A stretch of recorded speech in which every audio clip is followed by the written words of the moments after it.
Marwari media आप देख रहे हैं। आज है 13 जुलाई 2025 रविवार का दिन। हिंदू तिथि सावन माह की तृतीया। नजर डालेंगे आज की बड़ी खबरों पर। शुरुआत करेंगे देश की बड़ी खबर के साथ। बड़ी खबर अहमदाबाद प्लेन हादसे के 1 महीने के बाद शुरुआती जांच रिपोर्ट सामने आई है। एयरक्राफ्ट एक्सीडेंट इन्वेस्टिगेशन ब्यूरो ने 12 जुलाई को 15 पेज की रिपोर्ट सार्वजनिक की है। प्रारंभिक जांच के मुताबिक यह हादसा विमान के दोनों इंजन बंद होने की वजह से हुआ था। टेक ऑफ के तुरंत बाद एक करके दोनों फ्यूल स्विच बंद हो गए थे।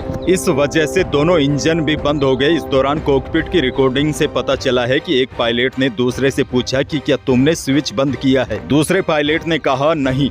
अब देखिए बड़ी जानकारी यह है। अमेरिकी मीडिया न्यूयॉर्क टाइम्स ने एक्सपर्ट्स के हवाले से कहा है कि रिपोर्ट में शामिल सभी पॉइंट्स प्लेन में टेक्निकल गड़बड़ी नहीं होने और पायलट से चूक होने की ओर इशारा कर रहे हैं। हालांकि फिलहाल इस रिपोर्ट पर भी सवाल उठने लगे हैं। खैर आगे बढ़ जाते हैं। देश की एक और बड़ी खबर। देश के कई राज्यों में भारी बारिश अब आफत बन गई है। कानपुर में बारिश से रेलवे ट्रैक धंस गया। इसके चलते कालिंदी एक्सप्रेस को रोकना पड़ा। मध्य प्रदेश में बारिश अब आफत बनकर बरस रही है। मंडला में बाढ़ से अब तक 7 लोगों की मौत हो चुकी है। शुक्रवार को सिवनी, छतरपुर समेत 10 जिलों में बाढ़ जैसे हालात रहे। पहाड़ी राज्य उत्तराखंड में लगातार तेज बारिश का दौर जारी है। उत्तरकाशी में लैंड स्लाइड में दबने से एक 57 साल की महिला की मौत हो गई। वहीं हिमाचल में लैंड स्लाइड से 184 सड़कें बंद है। बारिश से जुड़ी घटनाओं में 92 लोगों की मौतें हो चुकी है और 33 लोग अभी भी लापता है। बहरहाल आगे बढ़ेंगे। राजस्थान से बड़ी खबर। पूर्व सीएम अशोक गहलोत ने कहा है कि देश में हालात चिंताजनक और डरावने बन गए हैं।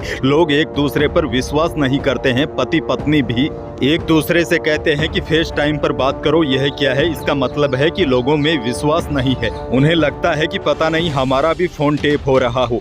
गहलोत बोले, बीजेपी और शासनकर्ता को सोचना पड़ेगा कि देश किस दिशा में जा रहा है और क्या लोग आपके बारे में सोचते हैं। यानी कि अशोक गहलोत ने सीधे तौर पर केंद्र सरकार पर निशाना साधते हुए फोन टेपिंग के आरोप लगाए हैं।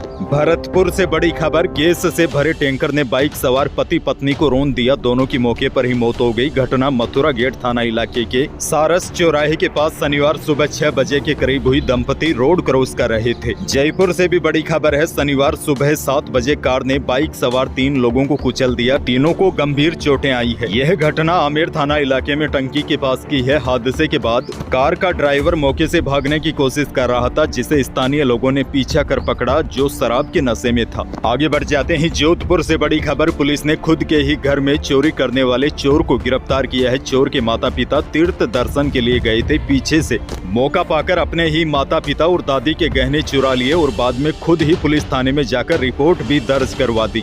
लेकिन जब पुलिस ने जांच की तब इस पूरे मामले का खुलासा हुआ। पुलिस ने अब आरोपी श्रवण गहलोत पुत्र मगराज माली निवासी नावेड़ा बेरा को गिरफ्तार किया है। दरअसल आरोपी ने कपड़े की दुकान खोली थी, जिसमें घाटा होने की वजह से उस पर 20 लाख रुपए का कर्जा हो गया था। कई लोग उसे उधार पैसे मांगते थे और लोगों ने उसे उधार माल देना भी बंद कर दिया था। इसी के चलते आरोपी ने यह योजना बनाई। एक और बड़ी खबर देखिए। स्मार्ट मीटर का विरोध लगातार जारी है। जयपुर में पूर्व मंत्री प्रताप सिंह खाचरियावास ने स्मार्ट मीटर लगवाने के सरकारी फैसले का विरोध किया। उन्होंने कहा कि आजादी के बाद पहली बार ऐसा हो रहा है जब सही काम कर रहे इलेक्ट्रॉनिक मीटर को बदला जा रहा है। खाचरियावास ने बताया कि सरकार प्राइवेट कंपनियों की टीमों को लोगों के घरों पर भेज रही है। यह टीमें लोगों को डराकर स्मार्ट मीटर लगा रही है। उन्होंने कहा कि नियम के अनुसार पुराना मीटर खराब होने पर ही नया मीटर लगाया जा सकता है। पूर्व मंत्री ने आरोप लगाया कि राज्य सरकार 10,000 करोड़ रुपए के टेंडर से बड़ा घोटाला करने की तैयारी कर रही है। उन्होंने बताया कि स्मार्ट मीटर में लगी चिप से हर व्यक्ति का पर्सनल डाटा सरकार के पास चला जाएगा। साथ ही ऑफिस में बैठे बैठे ही बिजली कनेक्शन काटा जा सकेगा। आगे बढ़ेंगे। एक और बड़ी खबर। प्रदेश के 2000 आंगनबाड़ी केंद्रों को आदर्श केंद्र के रूप में विकसित किया जाएगा। इन पर 40 करोड़ रुपए खर्च होंगे। इनमें आंगनबाड़ी केंद्रों में 14 कार्य करवाए जाएंगे, जिससे वहां आने वाले बच्चों को बेहतर वातावरण में पोषण व शिक्षण भी मिल सके। आंगनबाड़ी केंद्रों की मरम्मत को लेकर हर जिले के महिला एवं बाल विकास विभाग की ओर से तखमीना तैयार कर प्रस्ताव समेकित बाल विकास सेवाएं जयपुर को भेजे गए थे। उसी के आधार पर अब प्रदेश के आंगनबाड़ी केंद्रों के लिए राशि की स्वीकृति जारी की गई है। एक और बड़ी खबर। समरावता कांड में जेल में बंद नरेश मीणा अब जल्द ही जेल से बाहर आएंगे। अब उन्होंने सोशल मीडिया के जरिए घोषणा की है। 14 जुलाई को शाम 3 बजे टोंक जेल से बाहर आएंगे और सीधे समरावता गांव जाकर भूमि को नमन करेंगे। सूत्रों के मुताबिक इस ऐलान के बाद यह आशंका जताई जा रही है कि उनके स्वागत में बड़ी संख्या में समर्थक जुट सकते हैं। कानून व्यवस्था बिगड़े नहीं, इसी को देखते हुए टोंक प्रशासन वहां पर भारी पुलिस बल तैनात करने की तैयारी शुरू कर दी है। हनुमानगढ़ जिले से बड़ी खबर। जिले के भादरा कस्बे में शनिवार को उस वक्त माहौल हंगामेदार हो गया जब जन समस्याओं को लेकर उपखंड कार्यालय पहुंचे पूर्व विधायक डॉक्टर सुरेश चौधरी और एसडीएम कल्पित शिवराण के बीच जोरदार बहसबाजी हो गई। मामला इतना गर्मा गया कि दोनों के बीच तू तड़ाक और धमकियों का आदान प्रदान तक हो गया। घटना का वीडियो भी सोशल मीडिया पर जमकर वायरल हो रहा है, जिस पर अब लोगों की तरह तरह की प्रतिक्रियाएं भी सामने आने लगी है।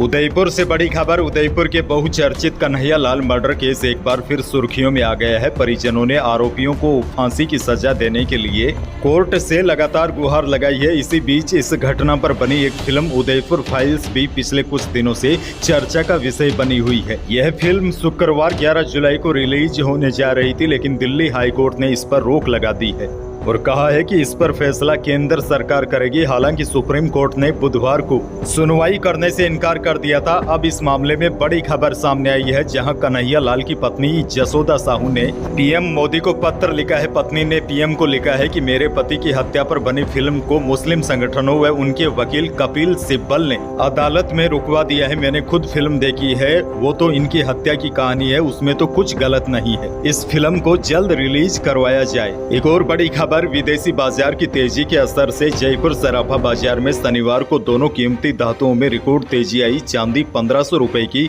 छलांग लगाकर 1,15,000 रुपए प्रति किलो पर पहुंच गई और शुद्ध सोना भी 500 रुपए तेज होकर 1,05,000 रुपए प्रति 10 ग्राम रहा और जेवराती सोना भी 500 रुपए बढ़कर 93,700 रुपए प्रति 10 ग्राम रहा। एक और बड़ी और दुखद खबर। राजस्थान के प्रतापगढ़ जिले में एक 3 साल के अभिषेक की सांप के डसने से मौत हो गई। यह घटना तब हुई जब परिजन खेत में काम कर रहे थे। इस हादसे ने पूरे गांव को शोक में डुबो दिया। बच्चा पेड़ के नीचे था, परिजन खेत में काम कर रहे थे। इसी दौरान सांप ने बच्चे को डस लिया। देखिए, मजदूर और किसान का जीवन आसान नहीं होता, फिर भी आपको कुछ सावधानियां बरतनी चाहिए। देखिए, मानसून के दौरान तेज बारिश से सांपों के बिलों या छिपने वाली जगहों में पानी भर जाता है। इससे सांप सूखी और सुरक्षित जगहों की तलाश में बाहर निकल जाते हैं और बारिश के मौसम में तो सांप घरों में भी आ जाते हैं। इसके पीछे एक बड़ी वजह यह भी है कि बारिश में उन्हें खुले में शिकार नहीं मिलता, इसीलिए वे चूहे और लाइट की रोशनी से आने वाले कीड़े मकोड़े जैसे छोटे जीवों की तलाश में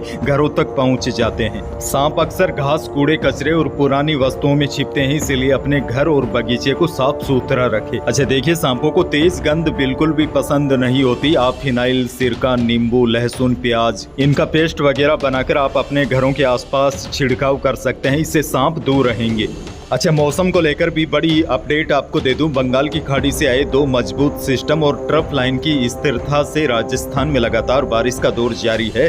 शनिवार को राज्य के पूर्वी हिस्सों में मानसून एक्टिव रहा। झालावाड़, धौलपुर, करौली, अलवर समेत कई जिलों में तेज बारिश हुई। झालावाड़ में 4 इंच से अधिक पानी बरसा। झालावाड़ के सुनेल में सामिया गांव में एनिकेट में नहाते समय 3 बच्चे डूब गए। 2 के शव बरामद कर लिए गए हैं, जबकि 1 की तलाश जारी है। और सबसे बड़ी जानकारी यह है, मौसम केंद्र जयपुर ने राज्य में आज रविवार को 12 जिलों में बारिश का ऑरेंज अलर्ट जारी किया है। वहीं गंगानगर, हनुमानगढ़ और जैसलमेर के कुछ भागों को छोड़कर पूरे प्रदेश में आज बारिश की संभावना मौसम विभाग ने जताई है। वैसे आपको बता दूं, बीते 24 घंटों के दौरान प्रदेश में सबसे ज्यादा बारिश झालावाड़ के मनोहर थाना में 108 mm दर्ज हुई। और बड़ी जानकारी आपको यह भी दे दूं, कल 14 जुलाई को पूरे प्रदेश में मौसम विभाग ने बारिश की संभावना जताई है। तो यही थी प्रदेश और देश की आज की कुछ बड़ी और महत्वपूर्ण खबरें। वीडियो को लाइक करना बिल्कुल न भूलिए और चैनल पर नए हैं तो सब्सक्राइब जरूर कीजिए, ताकि आप अपडेट रहे बड़ी और काम की खबरों से।